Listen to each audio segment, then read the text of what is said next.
자, 오늘 여러분들 이제 오늘 공부하실 과목이 이제 부동산 공시법인데 제 이름은 여기 이제 안병영이라고 해요. 오늘 여기 울산에 제가 오늘 여기 태어나서 처음 왔어요. 여기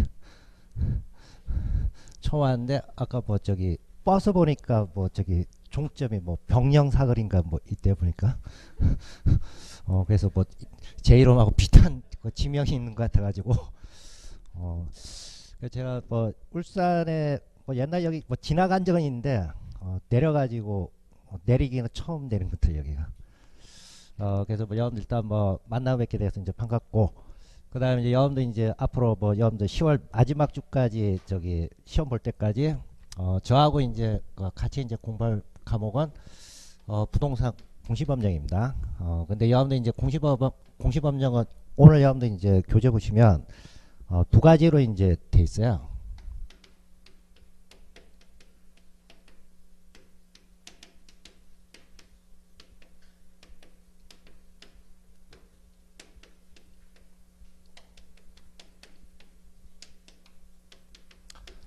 공간정보 구축 및 관리에 관한 법하고 그 다음에 이제 부동산 등기법하고 두 가지로 이제 구성되어 있어요. 그래서 원래는 이제 지금 세법하고 이제 그 2차 과목 2교시로 해서 같이 봐요. 그래서 공시법령이 40문제인데 그 중에서 이제 2차 과목 이제 세법하고 합쳐서 40문제인데 공시법령은 40문제 중에서 24문제가 이게 공시법령이야. 그 여기 24문제가 다시 공간정보법이 12문제고 그 다음에 이제 등기법이 12문제 해가지고 이렇게 이제 출제해야 됩니다. 근데 보통 지금 공시법하고 세법이 같은 시간에 보다 보니까 대부분 이제 일반적으로 학원에서 공시법하고 세법을 그냥 40문제 한 과목으로 봐가지고 수업 일수가 반반씩 나눠져요. 그래서 세법이 뭐 8주 중에서 이제 4주하고 그 다음에 이제 공시법이 8주 중에서 또 4주 이렇게 편성돼 있어요. 근데 이제 공시법 같은 경우에는 공간정보하고 등기법하고 두 개를 4주 만에 하기가 좀 두 개 법을 4주 만에 하기 좀 힘들어요. 그래서 이제 지금 여기 학원은 공간정보 구축 및 관리법은 원장님이 하시고 그 다음에 이제 제가 등기법이 4주를 제가 이제 하고 저기 공간정보는 이거는 원장님이 뭐 따로 이제 별도로 해요. 그래서 저는 이제 금요일날 오면 저는 진도가 여기서부터 나가는데 등기법부터 나가고 그 다음에 이제 공간정보는 여러분들이 그 원장님이 따로 별도로 이제 강의를 하시니까 그게서 이제 하시면 되는 거예요. 자, 그리고 이제 여기 법이 이제 원래 뭐 12문제에서 하는데 공간정보법은 이거는 내용이 좀 간단합니다. 그래서 뭐 토지 같은 경우는 이제 뭐 청량해 가지고 토지 대장이 어떻게 등록하냐 그 절차와 관련해서만 주로 이제 출제가 돼요. 그래서 12문제면 보통 뭐 어렵게 출제가 된다 하더라도 10문제 정도는 기본적으로 맞출 수가 있어요. 근데 이제 등기법 같은 경우에는 이 부분이 좀 과거에는 절차만 이제 출제될 때는 점수가 잘 나왔습니다. 근데 지금 4년 내지 5년 전부터는 절차뿐만 아니고 등기 관련해 가지고 등기관들이 자기들 내부 지침 뭐 등기예규라든지 선례 뭐 이런 부분이 시험에서 출제가 많이 돼요. 이 부분은 상당히 좀 구체적이고 지엽적인 부분이에요. 그래서 이 부분은 여러분들 이론 가지고 해결되는 분이 아니에요. 그래서 이런 부분이 12문제 중에서 7문제 내지 8문제 정도 출제가 되면 실질적으로 4년 전에는 등기법 12문제 중에서 많이 맞아야 3문제 내지 4문제 맞는 경우가 있었어요. 근데 이 부분이 7문제 내지 8문제가 아니고 한 3문제에서 4문제 정도 넣으면 그의 시험은 이건 좀 무난한 거예요. 상대적으로 그러면 등기법이 12문제 중에서 한 7, 8문제 정도 맞을 수가 있어요. 근데 최근에는 경향이 이쪽으로 와요. 선례하고 이런 부분이 많이 출제돼요. 그러다 보니까 등기법이 상당히 어렵습니다. 그래서 종전에는 보통 한 10문제 정도 받았는데 요즘은 목표가 6문제에서 한 7문제 정도 되는 거예요. 등기법 자체가. 그러면 공간정보법에서 10문제 맞추고 그 다음에 등기법에서 6문제 정도 맞으면 16문제 정도가 되잖아요. 16문제면 점수로 하면 몇 점이냐? 딱 40점이 되는 거죠. 근데 나머지 세법이 있잖아요. 세법에 여러분들 이제 16문제입니다. 그 세법에서 여러분들 이제 반만 맞으면 되는 거야. 한 8문제 정도. 8문제 정도 받게 되면 50점 넘어가고 60점 정도 되는 거예요. 그래서 여러분들 이제 그 2차 과목에서 공시법, 세법은 과목이 나눠지다 보니까 막판에 가면 여러분들 별로 신경을 안 써요. 신경을 안 쓰다 보면 최악의 사태는 이렇게 되는 거예요. 37.5. 올해 같은 경우 작년 29회 시험 같은 경우에도 평균은 60점 넘었는데 공시법하고 세법이 37.5 나와가지고 떨어지는 경우가 있었어요. 그래서 공시법하고 세법이 여러분들이 배점이 이렇게 나눠지다 보니까 과목은 두 과목으로 나눠지는데 신경을 많이 안 써요. 신경 많이 안 쓰다 보면 최악의 사태 가면 이렇게 되는 경우가 있어요. 그래서 여러분들 이제 공시법하고 세법은 뭐 전력을 다해서 공부하라 그렇게는 이야기를 못해요. 이게 과목이 이제 나눠지다 보니까.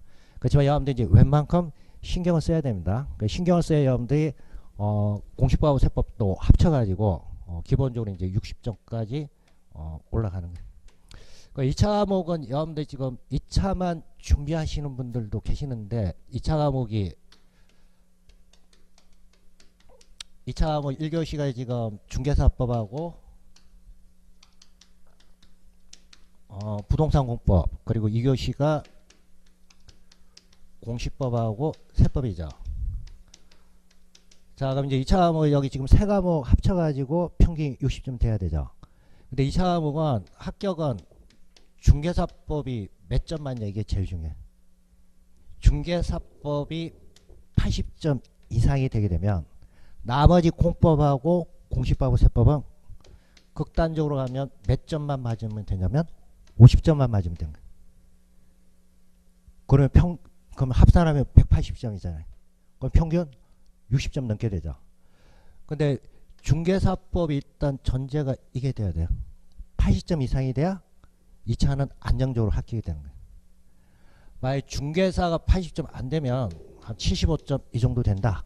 그 최악의 사태는 가락 없이 평균 60점에서 한두 문제 차로 해서 떨어져요. 그래서 2차 과목 일단 여러분들 합격 여부는 제일 중요한 건 중개사법에서 점수를 어느 정도 확보를 하냐. 그래서 중개사법은 기본적으로 항상 몇 점 이상 맞아야 되냐. 80점 이상 맞아야 돼. 제가 16회 때 합격했는데 16회 때 제가 합격할 때 중개사법이 92.5 나왔어요. 그러니까 나머지는 몇 점만 맞으면 되냐면 45점 이상만 되면 돼요. 여러분들 이제 2차 과목은 일단 준비하실 때는 제일 중요한 게 중개사법입니다. 공법이나 이런 거는 기본만 하면 되는 거예요. 공법 같은 경우에 여러분들 분량이 상당히 많죠. 공법을 80점까지 맞으려면 거의 고시 공부하듯이 해야 80점 이상 나요. 근데 중개사법은 분량이 일단 적잖아요.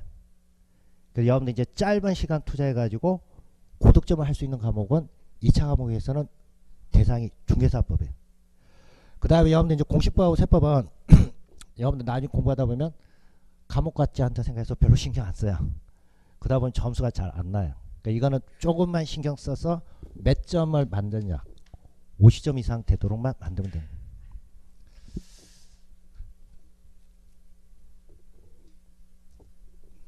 자, 그 다음에 여러분들 이제 지금 법의 명칭이 부동산 공시법령입니다. 그럼 여러분들 일단 지금 공부를 하시는 대상이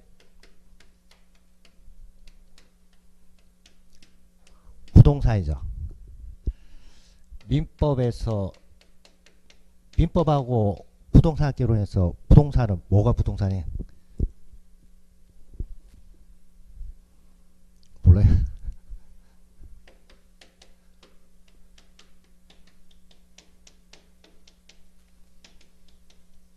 자, 민법에서는 부동산 이렇게 돼 있어요.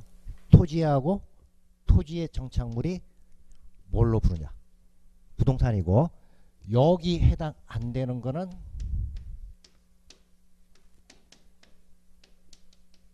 뭘로 보냐? 동사로 본다. 그래서 가장 큰 차이는 물건은 물건인데, 자, 움직이지 못하는 물건을 뭐라 보냐? 부동산. 그래서 움직이지 못한다. 이걸 법에서는 이렇게 표현한 게 토지하고 토지의 정착물. 그리고 여기에 해당되지 않는 건 다 뭘로 보냐? 동사로 본다. 이렇게 돼. 자, 그러면 지금 부동산과 관련해서 공시다 이렇게 이야기해요. 그러면 여기서 공시라는 것은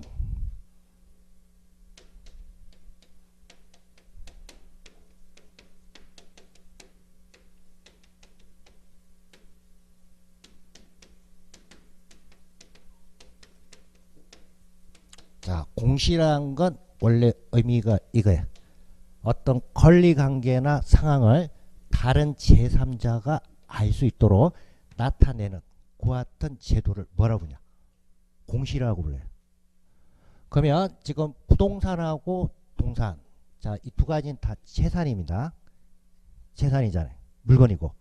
그러니까 이와 같은 부동산하고 동산과 관련해서 재산과 관련해서 자, 내가 해당되는 재산과 관련해서 자, 권리를 가지고 있다. 가장 대표적인 게 소유권이겠죠.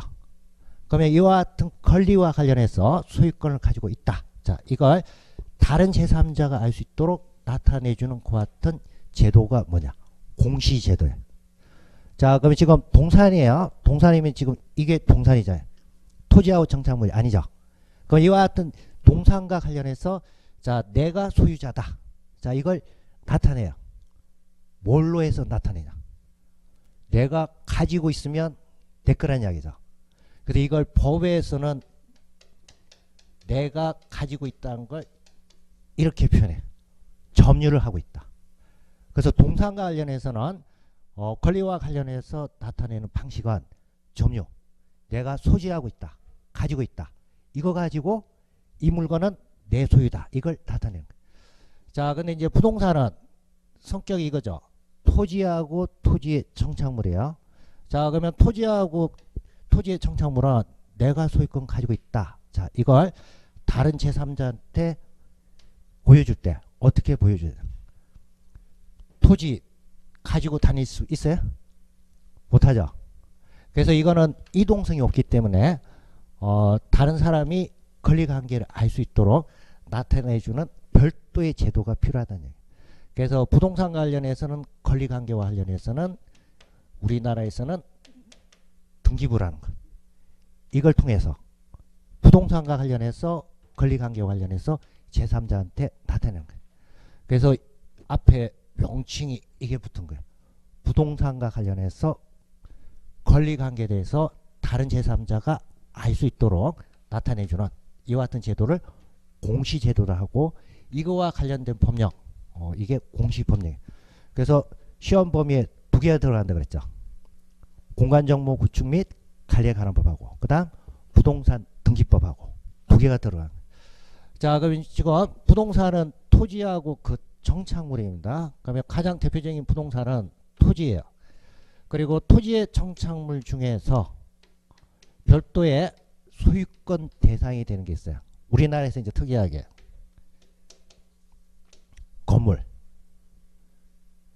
건물도 원래 토지의 정착물이죠. 토지에 서 있죠. 자, 근데 건물은 별도의 독립한 부동산으로 봐요. 그럼 여기서 별도의 독립한 부동산으로 본다는 건 건물은 토지의 정착물이지만 토지하고 따로 별도로 소유권이 대상이 된다. 그 소유권 대상이 된다는 건 따로 거래할 수 있는 대상이라는 얘기예요. 그러면 여기서 소유권과 관련해서 다른 사람한테 보여준다. 그러면 토지뿐만 아니고 뭐에 대해서도 소유권 보여줘야 돼. 건물이죠. 그러니까 토지하고 건물과 관련해서 권리관계를 보여줘야 돼요. 그래서 여러분들 이제 우리나라는 등기부도 토지에 관한 등기부가 있고 또한 뭐에 관한 등기부가 있냐. 건물과 관련해서도 등기부가 있다. 자, 그래서 여러분들 이제 나중에 이제 본 내용이 들어가면 등기부와 관련해서 구성해 놓는데 우리나라의 이제 등기부는 토지에 관한 등기부뿐만 아니고 뭐에 관한 등기부도 있냐? 건물에 관한 등기부도 있다 이거. 자, 그리고 이제 토지하고 건물과 관련해서 권리관계를 이제 나타내는 게 등기부인데, 자, 그러면 토지, 건물, 자, 이게 소유권이 대상이 되기 위한 물건이 돼야 돼요. 토지도 거래를 하려면 하나의 물건이 돼야 되죠. 그리고 건물도 거래가 되려면 뭐가 돼야 되냐? 하나의 물건이 돼야 돼. 그러면 하나의 물건이 된다는 건 토지하고 건물과 관련해서 특정을 시켜줘야 돼요. 자, 여러분들이 지금 토지, 자, 이렇게 있어요. 여기 토지 관련해서, 자, 1만 제곱미터가 있습니다. 그러면 여기 1만 제곱미터와 관련해서 어디서부터 어디까지 특정이 돼야 면적이 나올 거 아니에요. 그 지금 여기도 있고 여기도 토지가 있고 여기도 토지가 있다. 그러면 여기 토지는 칼 가지고 이렇게 자르지 못하죠. 이게 집안이 연속되어 있다고 이야기한 거야. 토지 자체는 물리적으로 다 집안이 연결이 되어 있잖아요. 그래서 토지는 잘라지는 경우가 없다는 얘기야. 자, 그러면 갑이 자기가 토지에 대해서 1만 제곱미터에 대해서 소유권 가지고 있다 이렇게 주장해요. 그러면 이게 주장이 되려면 어디서부터 어디까지 해서 1만 제곱미터냐, 뭐가 돼야 되냐면 특정이 돼야 돼. 그러면 토지와 관련해서 이와 같이 특정을 하려면 뭘 해야 되냐면 해당되는 소유권이 미치는 범위와 관련해서 토지 경계를 정해야 돼. 여기 토지 경계를 정하려면 뭘 실시해야 되냐? 청량을 해야 돼. 그래서 토지와 관련해서 경계 청량해서 경계가 정해지면 이게 토지가 물건이 뭐가 되냐? 특정이 되는 거야. 그리고 이와 같이 이제 토지 관련해서 특정이 되면 이걸 토지 대장에 등록을 합니다. 이때 등록할 때 이때 이제 법적으로 사용되는 개념이 뭐냐면 필지란 개념. 이와 같은 필지란 개념이 만들어지고 필지로 해서 특정이 되면 토지 대장에 토지가 특정이 돼 가지고 등록이 돼요. 여기 등록을 할 때는 뭐가 정해지냐면 토지의 위치가 정해져요. 토지의 위치면 이거야. 소재하고 지번이. 그 소재하고 지번이 정해지고 경계를 청량했으니까 뭐가 정해지냐면 면적이 정해져요. 그리고 이제 우리나라에서는 세금을 부과하기 위해서 토지가 사용되는 용도를 또 정해. 뭐가 정해지냐? 지목이 정해져요. 그래서 이와 같은 게 정해지면 토지가 뭐가 된 거냐? 거래를 할 수 있는 특정이 된 거예요. 이와 같이 특정이 되고 나서 대상 토지와 관련해서 권리관계와 관련해서 뭘 만드냐? 등기부를 만든 거예요. 그래서 여러분들이 지금 공간정보 구축 및 관리에 관한 법은 뭐에 관한 법이냐면 이거야. 토지와 관련해서 토지를 하나의 물건으로 만들기 위한 특정과 관련된 법적 절차가 나온 거예요. 그래서 주 내용이 이거야. 경계를 청량하고 경계 청량함에 따라서 토지에 뭐가 정해지냐? 위치가 정해지고 그리고 뭐가 정해지냐? 면적이 정해지면 소유권이 미치는 범위가 나오잖아요. 그리고 그와 관련해서 토지대장에 등록을 해요. 그리고 토지대장에 등록됐다는 건 토지가 하나의 물건으로 뭐가 되냐? 특정이 됐고 특정이 됨에 따라서 권리의 대상이 부동산으로서 권리의 대상이 되는 거예요. 그래서 이와 같이 특정된 다음 대상 토지와 관련해서 권리관계를 외부적으로 보여주기 위해서 뭐가 만들어지냐? 등기부가 만들어진 거예요. 자, 그러면 토지는 이렇게 특정이 돼요. 자, 근데 여기 토지에다가 건물을 지었어요. 그러면 지금 토지 정착물 중에서 별도의 소유권 대상이 되는 게 건물이라고 했죠. 그럼 건물은 사람이 만든 거죠.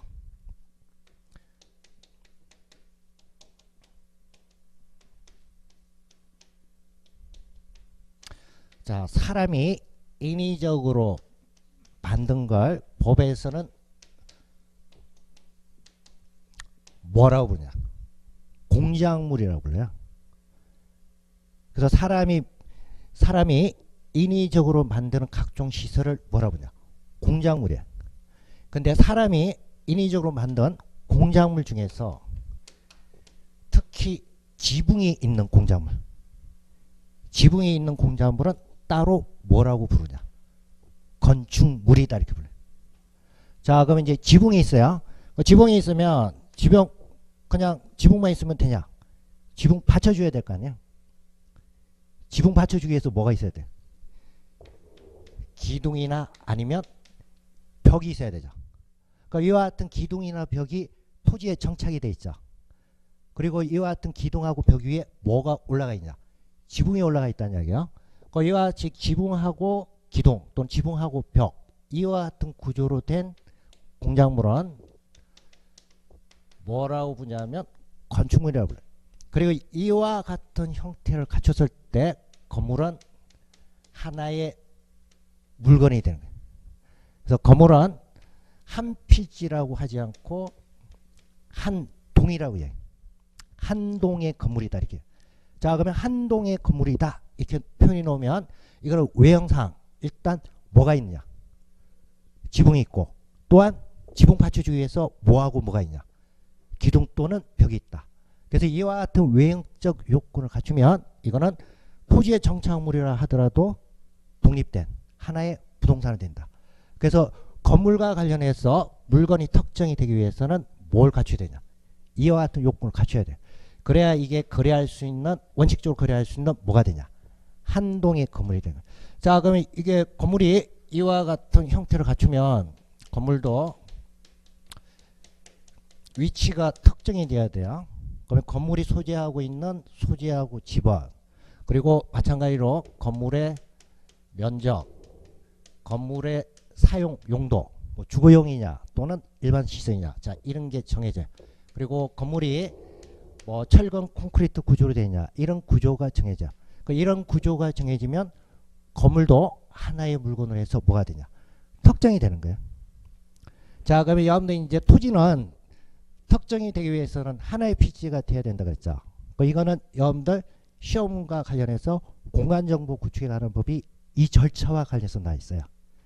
근데 여러분들 이제 건물과 관련해서 건물이 뭐 지붕이 있어야 되고 기둥이 있어야 되고 또한 뭐 용도하고 구조가 정해져야 된다. 이거는 어디서 하겠어요?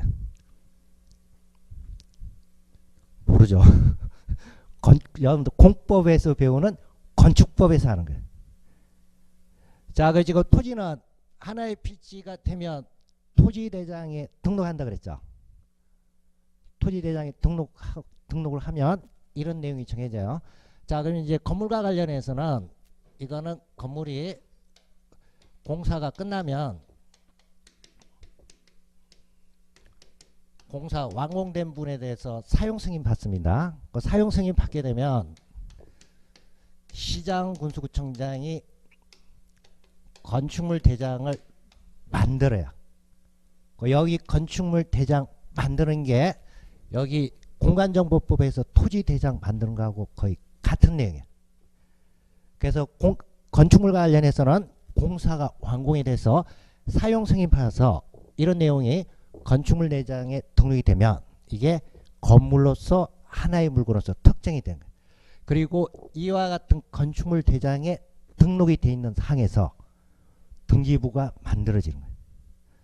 근데 여러분들이 지금 공시법에서는 토지와 관련해서 등록 절차, 즉 공간정보에 관한 법은 여러분들 시험 범위에 들어가고, 그 다음 건물과 관련해서는 이거는 건축법에서 따로 규정이 있기 때문에 여러분들 시험 범위에 안 들어가요. 안 들어가지만 이런 건물도 하나의 물건으로 특정되기 위해서는 토지하고 마찬가지로 이와 같은 내용이 정해져야 돼요. 그래서 이거는 별도의 이제 여러분들 이제 건축법인데 여러분들 나중에 공부하다 보면 건축법에서 이거 거의 안 해요. 왜 그러냐면 건축법은 이게 또 시험 문제 출제 안 돼요. 여러분들 이제 이 내용이 이제 있는지 없는지 잘 모르는데 일단 건물도 하나의 물건이 되기 위해서는 이런 절차를 거쳐서 뭐가 돼야 되냐? 특정이 돼야 돼요. 자, 그래서 이게 일단 특정이 되고 나서 부동산, 즉 토지하고 건물과 관련해서 권리관계와 관련해서 외부적으로 제3자한테 알 수 있도록 권리관계에 대해서 보여주는 그와 같은 제도가 뭐냐? 등기제도예요. 그래서 등기제도는 일단 물건이 뭐가 돼야 되냐면 특정이 돼야 돼요. 근데 특정은 등기법에 의해서 특정되는 게 아니고 다른 법률, 공간정보법 또는 건물일 때는 건축법에 의해서 특정이 되고 특정된 이후 권리관계와 관련해서 다시 나타내죠. 그래서 그 제도가 등기제도입니다. 자, 그래서 그 관계를 여러분들 이제 이해를 하시면 공부를 할 때 도움이 되는 거예요. 자, 그래서 여러분들 이제 등기법이기 때문에 여러분들 이제 교재 153페이지야. 앞부분에 이제 저기 공간정보 구축 및 관리하는 법이고 등기법은 153페이지입니다.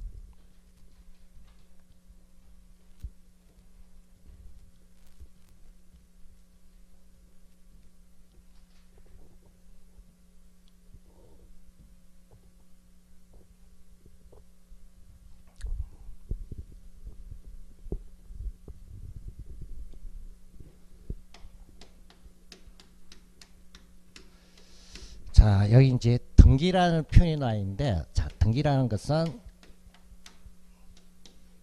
자, 쉽게 이야기하면 기록을 하는 게 이게 등기예요. 그럼 이제 기록을 하려면 대상이 있어야 될 거 아니에요. 그래서 뭐에 대해서 이제 기록하느냐. 그래서 대상은 일단 부동산이죠. 근데 부동산 관련해서 권리관계에 대해서 등기하는 게 등기 제도라고 했죠. 자, 그러면 권리관계에 대해서 등기를 하려면 일단 대상 부동산이 있어야 될 거 아니에요. 그래서 부동산과 관련해서 표시, 즉 사실관계, 즉 부동산의 토지인 경우에는 소재나 지번, 그리고 지목, 면적, 자, 대상 부동산과 관련해서 표시하는 부분, 이것도 기록하고, 그리고 대상 부동산과 관련해서 자, 권리관계에 대해서 또 기록을 하는 거예요. 그리고 권리는 크게 두 가지. 부동산에 대한 소유권하고 소유권 이외 권리와 관련해서 법에서 정하고 있는 절차에 따라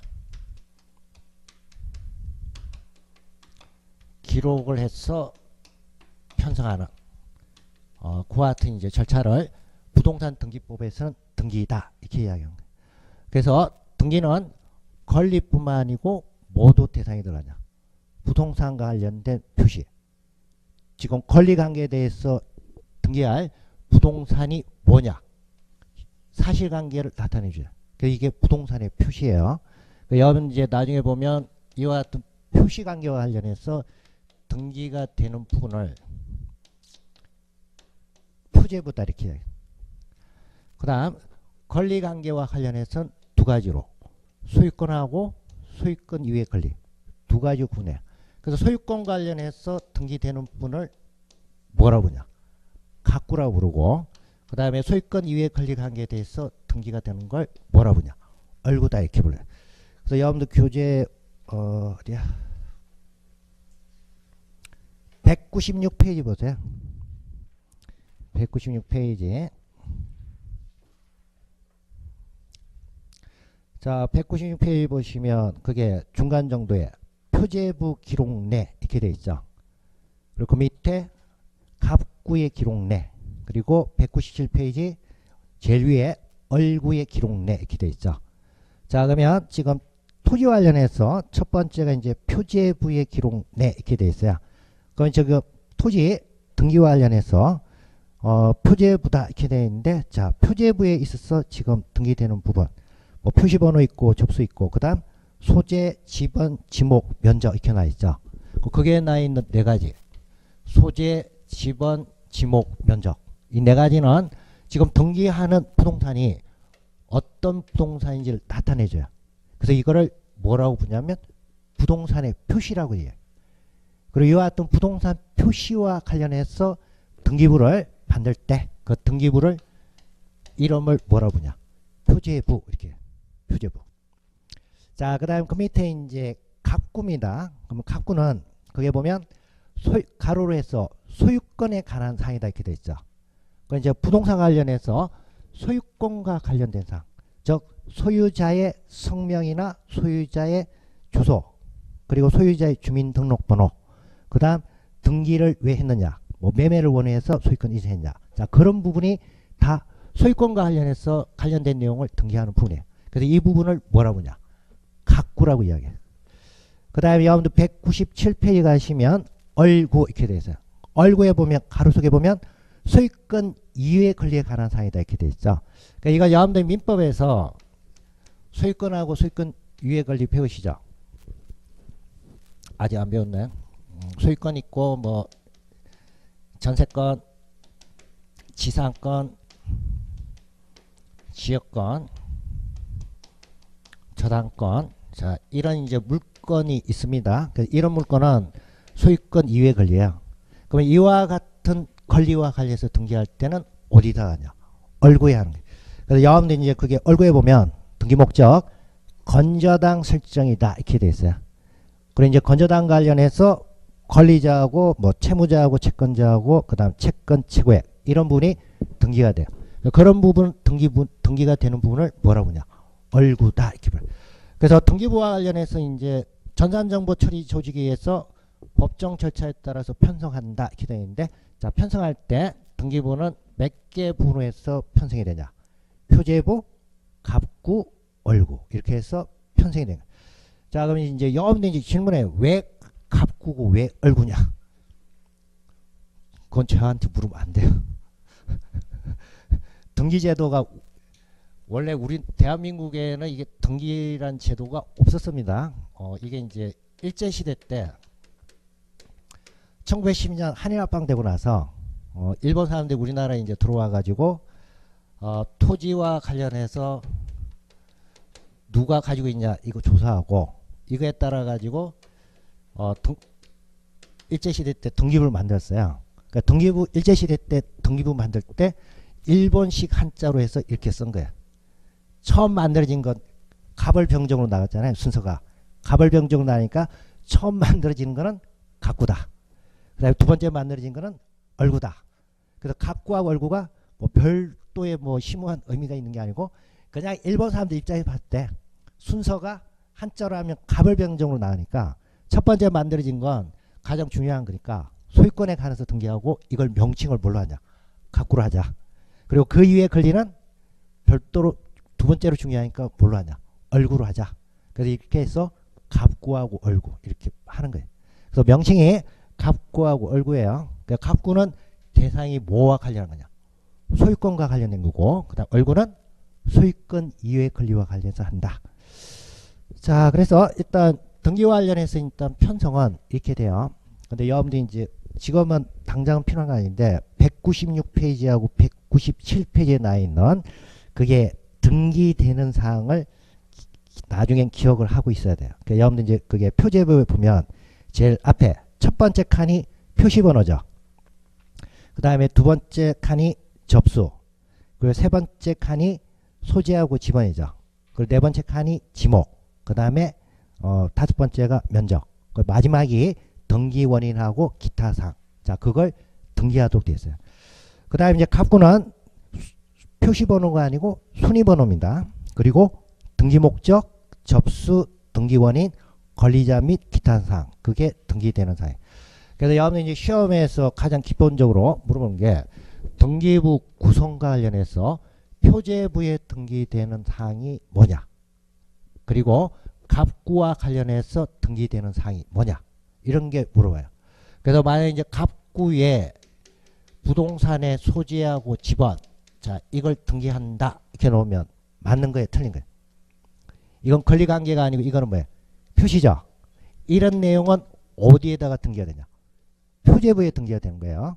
그 다음 뭐 표제부에 소유자 성명을 기록한다 이렇게 놓으면 이것도 뭐예요?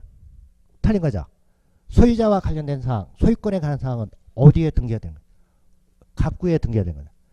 그래서 각각 등기부 편성은 이와 같이 표제부, 갑구, 얼구, 여기 세 개로 이제 구성이 되고 각각 해당되는 부별로 뭐가 등기되느냐 이걸 기본적으로 이제 알고 있어야 돼요. 자, 그래서 그 여러분들 이제 나중에 본 수업 들어갈 때 이제 외우시고 일단 등기부와 등기와 관련해서 구성원 등기부는 표제부하고 갑과 월고 이와 같이 이제 구성이 되고 각각 등기되는 사항이 뭐냐 알아두셔야 되고 이 부분하고 여러분들 이제 198페이지 가시면 집합 건물, 구분 건물이다 이렇게 되어 있는데 아파트와 관련해서 등기부 구성이에요. 그 아파트와 관련해서 등기부 구성은 기본적으로 이거 이렇게 돼 있어요. 근데 특이한 게 표제부가 두 개 나요. 여러분들 그게 보면 한동 건물의 표시와 관련해서 표제부.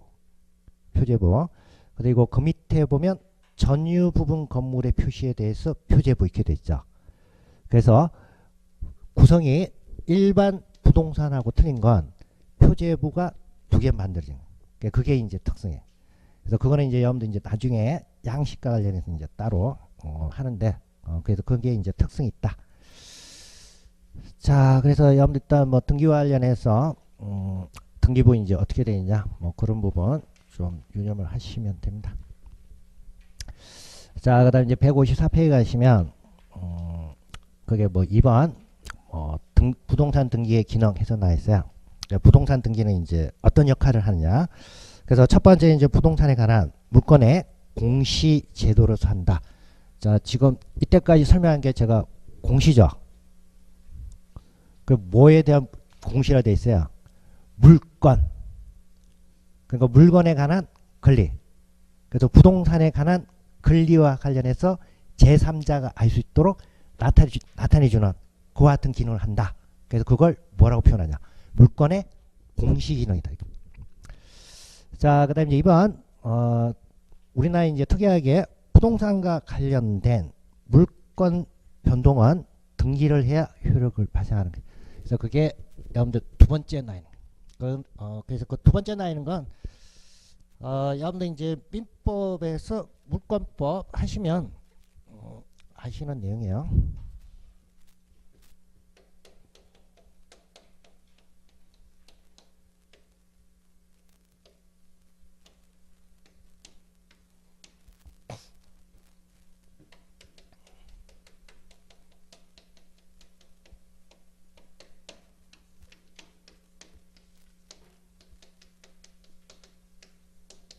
자, 지금 이제 갑이 토지 1,000제곱미터 소유하고 있어요. 근데 이제 토지 관련해서 갑하고 월이 매매 계약 체결했어요.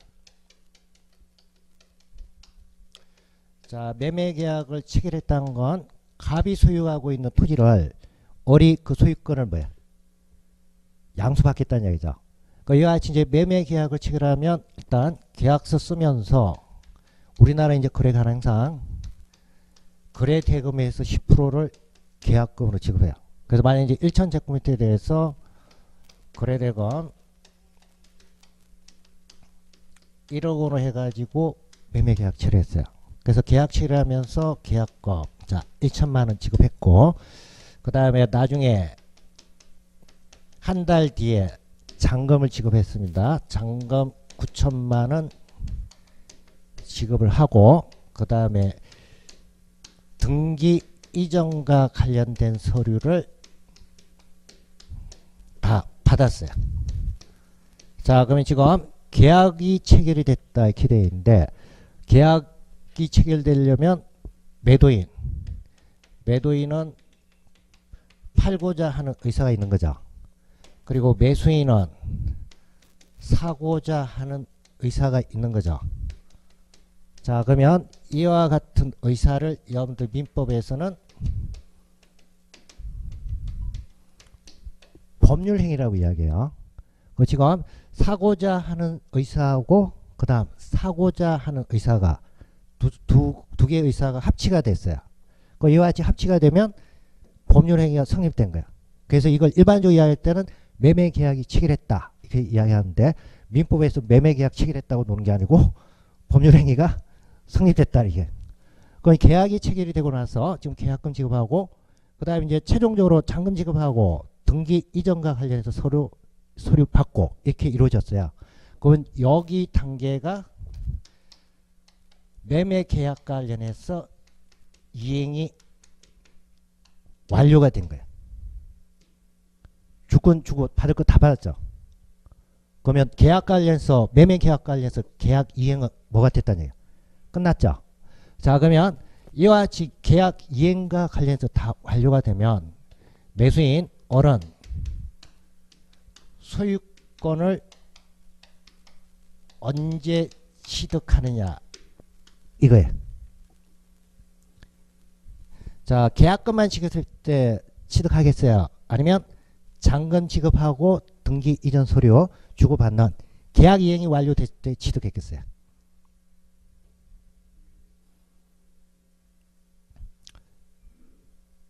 언제 취득했겠어요? 자, 우리나라에서는 계약 이행이 완료가 됐다고 해서 취득하는 게 아니고, 그래서 계약 이행과 관련해서 완료가 되고 나서 다른 제3자에게 자, 내가 소유권 취득했다는 걸 보여줘야 돼요. 그래서 뭘 해야 되냐? 등기를 해야 돼. 이전과 관련해서 등기를 했을 때 대상 물건과 관련해서 법적으로 소유권을 취득하는 거예요. 그래서 이와 같은 경우 등기는 소유권을 취득하기 위한 하나의 요건이에요. 그래서 여러분들 그게 보면 소유권 취득이라는 효력이 발생하기 위해서는 법적으로 뭘 해야 되냐? 등기를 해야 되죠.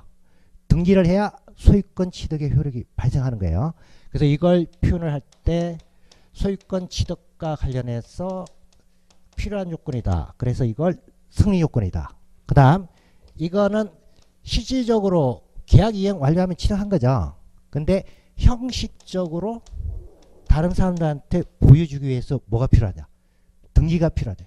그래서 이걸 형식 요건이다. 이렇게 돼요. 그러니까 같은 내용이에요. 그래서 결국은 계약 이행이 완료됐다고 해서 법적으로 소유권 취득하는 게 아니고 뭘 해야 되냐? 등기를 해야 소유권 취득하는 거예요.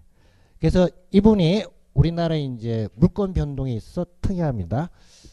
일본하고 그 다음에 프랑스 같은 경우에는 이와 같은 거래에 의해서 소유권 취득은 계약 이행이 완료가 되면 소유권을 취득을 해요.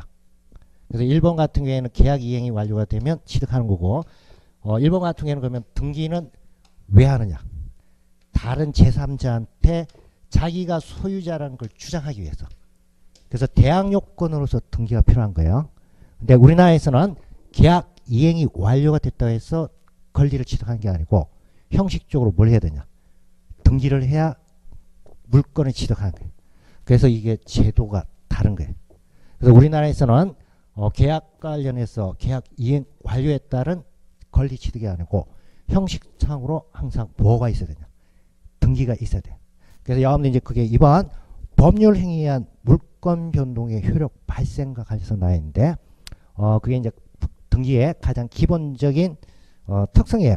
우리나라에서. 그러니까 여러분들 이제 186조에서 나와 있는데, 자, 이거 여러분들 이제 민법 물권법에서 이제 하시는 내용. 그러니까 물권법에서 법률 행위에 의한 물권 변동과 관련해서는 뭘 해야 효력이 발생하냐?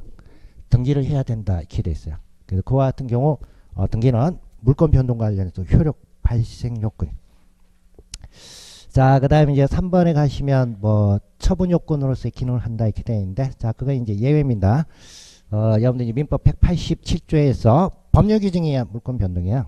그래서 상속 등에 의한 물권 변동은 해당되는 사실이 있으면 물권 변동이 있고, 등기는 나중에 처분할 때 등기가 필요하다.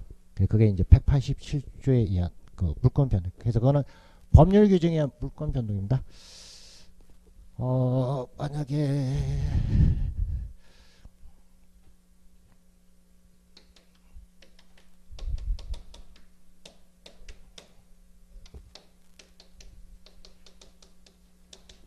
자, 갑이 1000제곱미터 토지 가지고 있어요.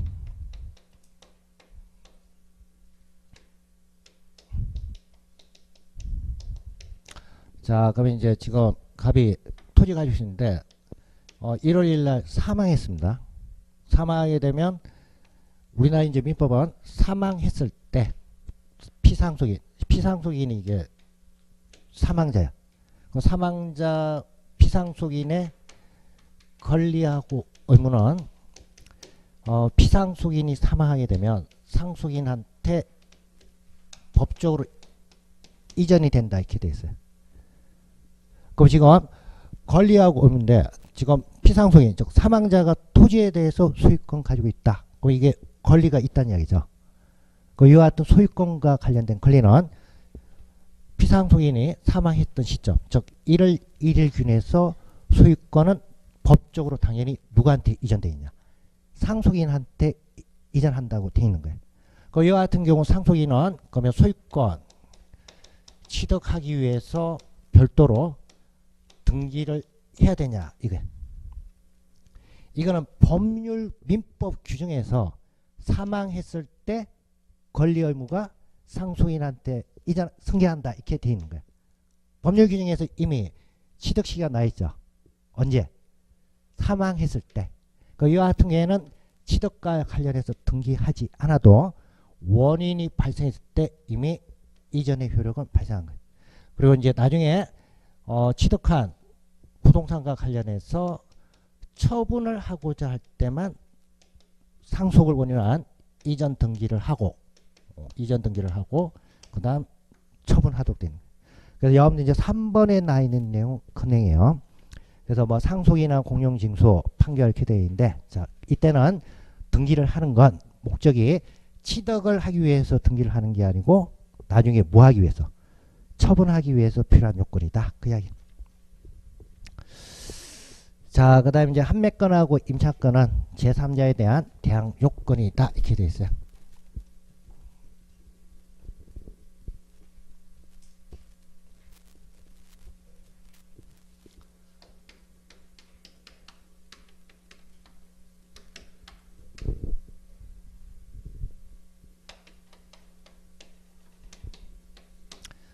자, 재산권을 두 가지로 구분합니다. 물권하고 채권.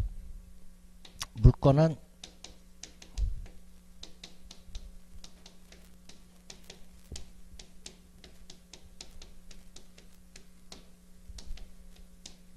자, 물건을 배타적으로 지배할 수 있는 권리가 물권이에요. 근데 아까 물건은 뭐하고 뭐가 있다 그랬어요? 부동산하고 동산. 그래서 부동산은 토지하고 정착물이고 그게 해당 안 되는 건 다 뭐야? 동산이라는 얘기야. 그 물건은 그와 같은 동산하고 부동산과 관련해서 배타적으로 지배할 수 있는 권리. 그 여기서 표현이 이게 나오죠. 배타적. 배타적이라고 이야기할 때는 다른 사람의 개입이 있다는 이야기, 없다는 얘기. 없다는 얘기. 그 여기서 이제 배타적으로 지배한다는 건 대상 물건과 관련해서 권리자가 사용하거나 수익 또는 처분하는 것과 관련해서 다른 제3자의 개입 없이 할 수 있다. 그런 얘기예요.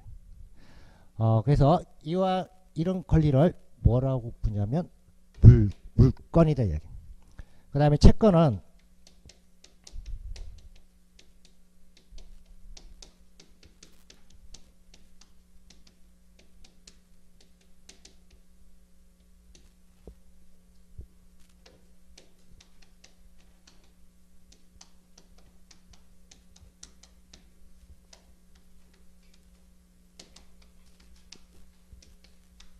채권은 특정인에 대해서 일정한 것부 등을 요구할 수 있는 권리가 채권이에요. 여기 앞에 특정인은 채권자예요. 그리고 뒤에 있는 특정인은 채무자예요. 그래서 채권은 채권자가 채무자에 대해서 일정한 것부 뭘 해라 아니면 뭘 달라 그와 같은 요구할 수 있는 권리가 뭐냐? 채권이에요. 그 채권은 주장은 누구한테 하는 게 채권이냐? 채권자가 채무자. 즉 특정인에 대해서 하는 거예요. 자, 근데 지금 물건은 물건이 있으면 배타적으로 사용 수익 처분할 수 있는 그와 같은 권리가 물건이에요. 그 물건은 이와 같은 내용과 관련해서 세상에 있는 모든 사람한테 다 주장을 할 수 있는 그와 같은 권리입니다. 그 이제 물건하고 채권의 차이가 뭐냐? 채권은 사람하고 사람 간의 관계, 특정인에 대해서만 요구할 수 있는 거예요. 근데 물건은 만약에 물건을 가지고 있으면 세상 모든 사람에 대해서 다 뭐 할 수 있냐? 주장할 수 있는 권리예요. 자, 그럼 이제 여기 뭐가 차이가 있냐면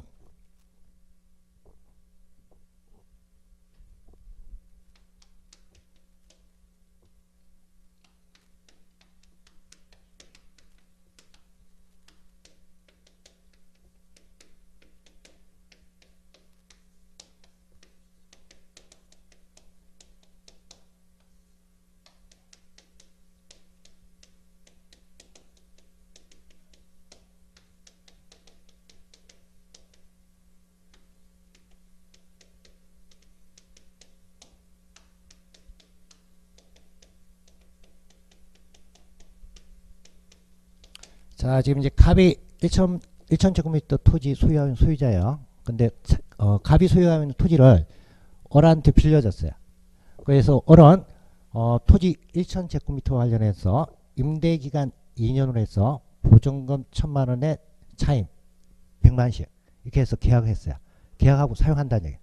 그러면 토지와 관련해서 임대차 계약이 체결된 거죠. 그러면 이때 갑은 어린에 대해서는 토지를 사용하게 해 줘야 되죠. 그리고 어른 토지 사용과 관련해서 뭐 보증금 1,000만원하고 차임으로 해서 월 지급을 해야 되죠.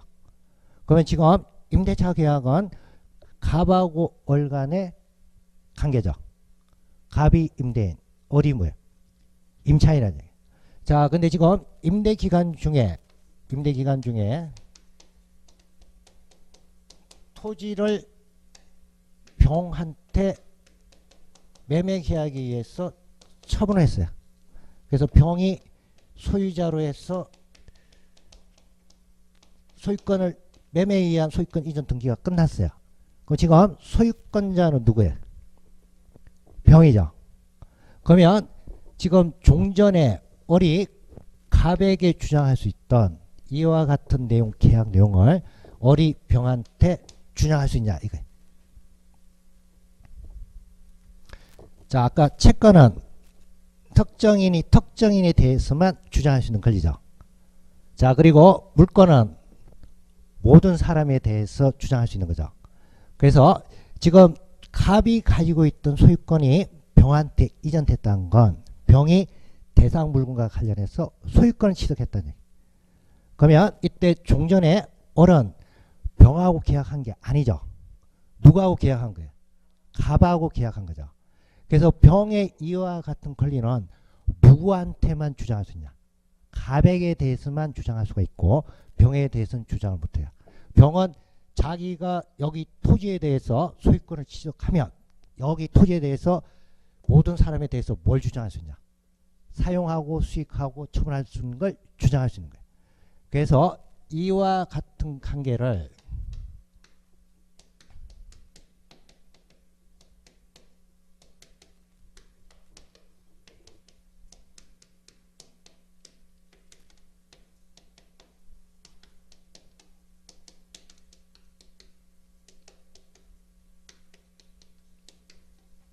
자, 이렇게 표현하는 거예요. 자, 재산권인 물권하고 채권 두 개의 권리가 있으면 항상 뭐가 우선하냐? 물권이 우선하는 거예요. 이걸 풀어서 이야기하면 이렇게 해요. 소유권은 임차권을 깬다. 지금 이와 같이 소유권이 이전됐죠. 소유권이 이전이 되면 이 소유권 자체가 물권이라는 얘기야. 그래서 기존에 있던 임차권 이건 채권이라는 얘기야.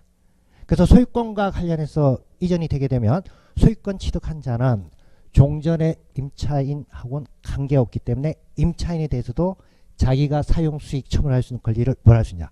주장할 수 있다니. 그래서 이 표현이나 똑같은 거예요. 자, 근데 갑하고 을이 임대차 계약을 체결할 때 임차인의 요구에 의해서 자, 여기 나 있는 내용을 우리나라에서는 민법에서 등기를 할 수 있도록 인정을 해주고 있어요. 그러면 이와 같은 임차권 내용을 등기를 하게 되면 어떤 효력이 있냐? 등기한 내용과 관련해서 제3자에게 주장을 할 수가 있어요.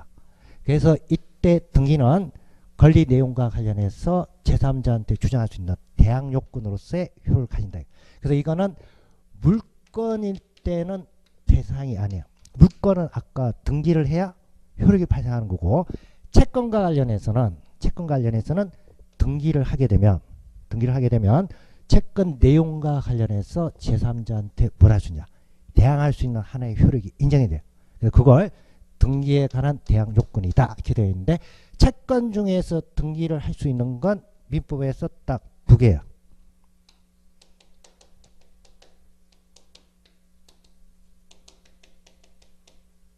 임차권하고 판매권. 원래 아까 채권은 세상 사람 모두한테 주장한 게 아니라고 했죠. 특정인이 뭐야? 특정인에 대해서만 주장하는 거예요. 그래서 원래 채권은 등기할 사항이 아니에요.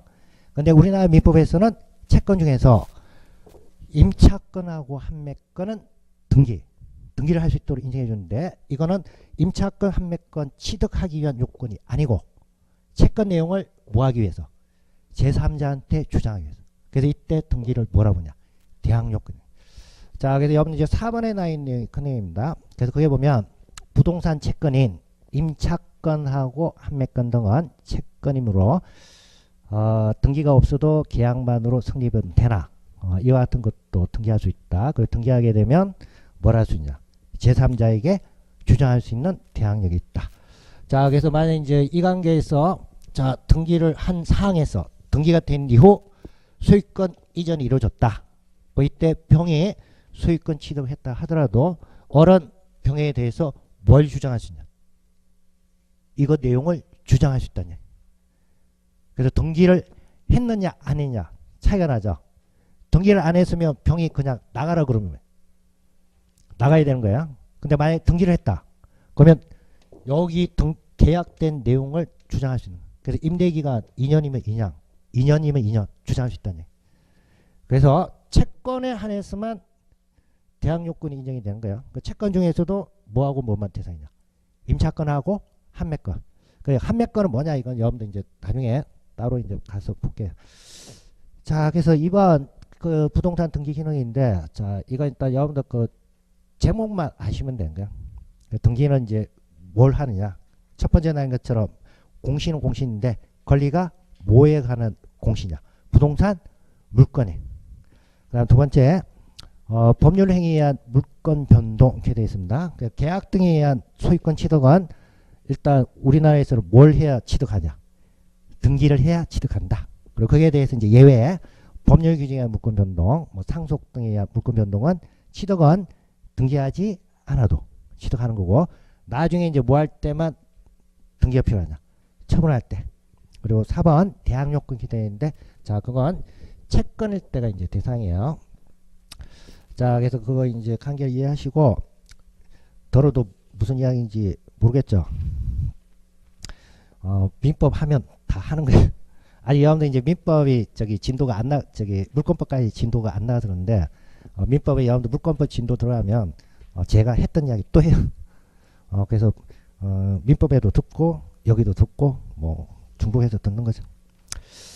자, 그래서 끝까지 보시고 잠시 쉬고 그 다음 보겠습니다.